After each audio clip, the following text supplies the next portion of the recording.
భోగి అన్న మాటకు అర్థం ఏమిటంటే భోగం అనుభవించేటటువంటి రోజు అని. సంక్రాంతి పండగ అనేటప్పటికీ ప్రతి ఇంటి ముందు కూడా పెద్ద పెద్ద రంగవల్లులు తీరుస్తారు. తీర్చి గొబ్బిళ్లు పెట్టి కన్యపిల్లలందరూ కూడా ఆ గొబ్బిళ్ల చుట్టూ తిరుగుతూ వారికి ఉత్తముడైనటువంటి భర్త లభించాలని, అలాగే హరిదాసులు చేతిలో ఆ తంబురా పట్టుకుని హరినామ సంకీర్తనం చేస్తూ ఒక కొత్త శోభని ఆవిష్కరించేటటువంటి కాలం. మూడవది కనుమ.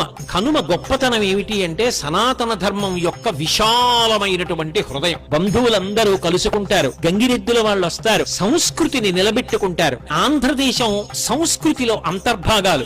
ఏదైనా పాడు చేసుకోవచ్చు కానీ ఎవ్వరూ కూడా తమ సంస్కృతిని పాడు చేసుకోకూడదు. ఈ భోగి, మకర సంక్రమణము, కనుమ అనపడేటటువంటి ముప్పేటగా జరిగే పండగ త్రివేణి సంగమం.